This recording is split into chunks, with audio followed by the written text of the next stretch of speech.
The quiet crisis in modern marriages in today's America.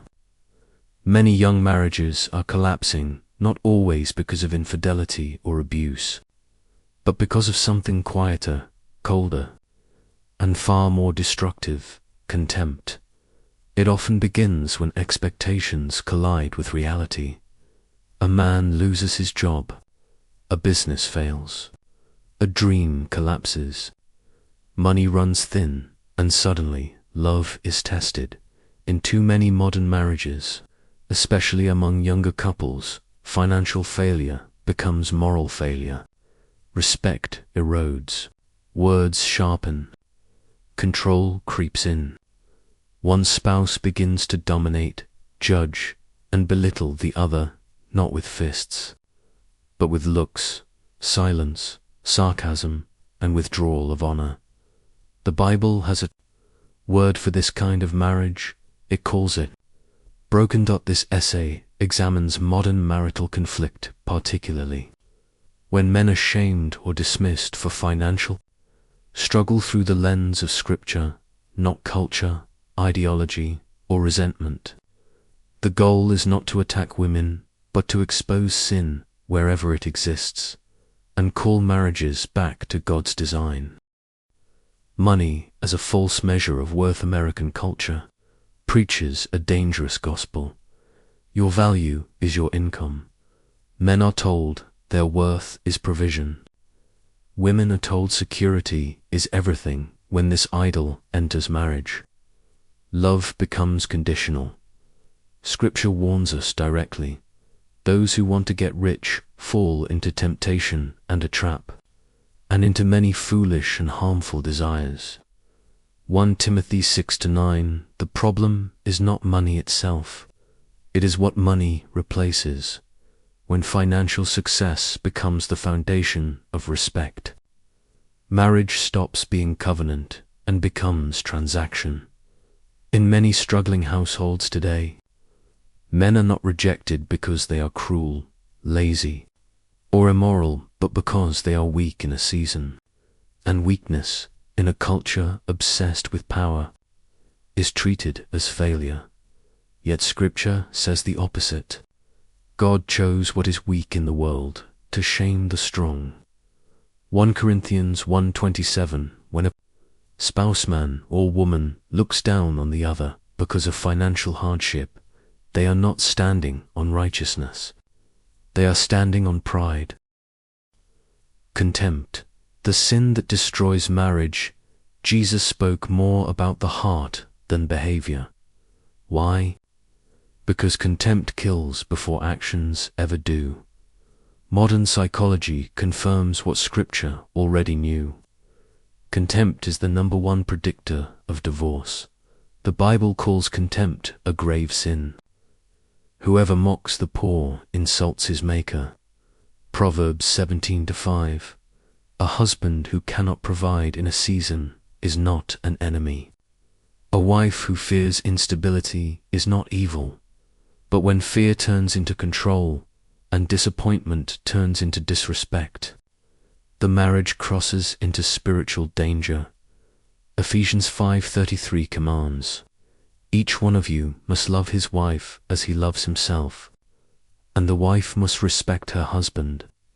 Respect is not earned only in success. It is commanded even in struggle.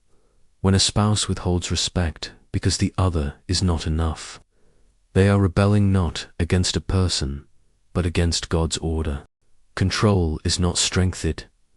Is fear in many modern marriages? Control is disguised as responsibility. Checking every expense. Constant criticism. Public embarrassment. Private humiliation. This is often justified as holding someone accountable.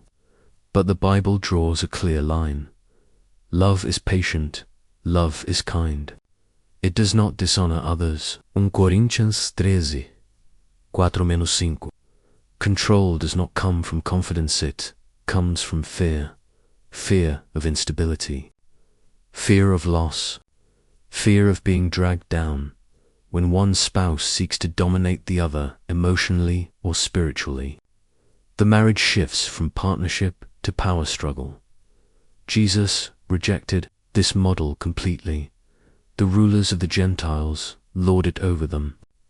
Not so with you.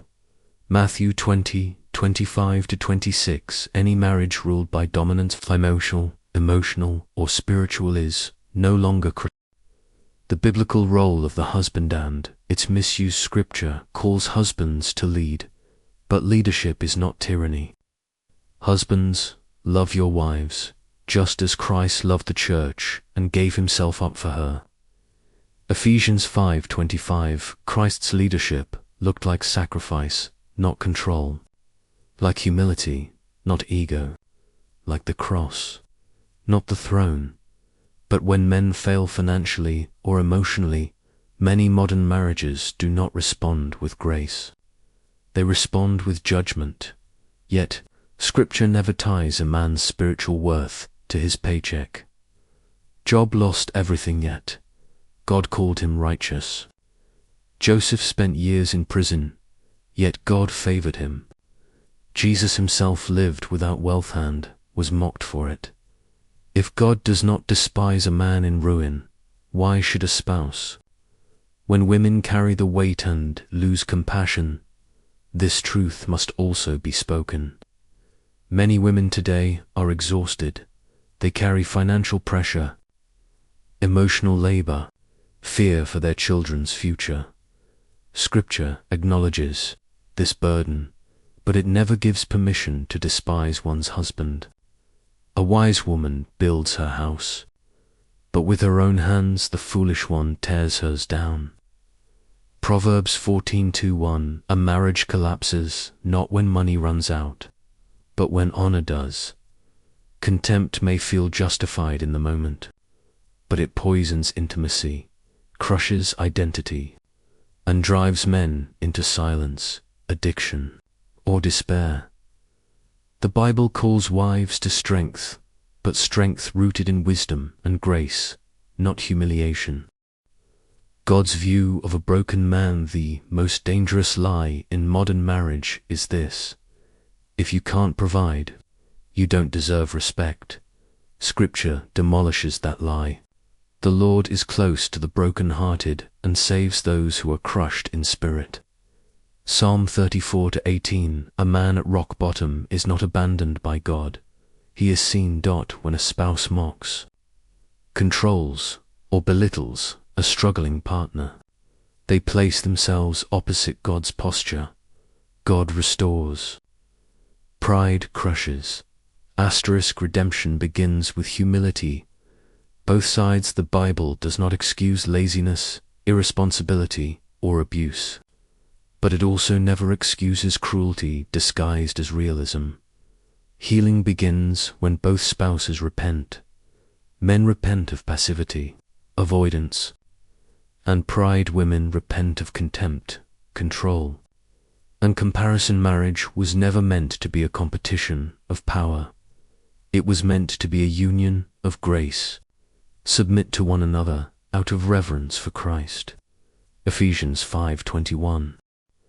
When the world measures by money, God measures by faithfulness. If American culture asks, "How much do you make?" God asks, "Are you faithful in the storm?" A marriage that survives bankruptcy, failure, and shame with love intact is richer than any account balance. If marriages are to survive in this generation, they must reject contempt, reject control, and return to the humility of Christ. Because in the end, money cannot save a marriage, but grace can.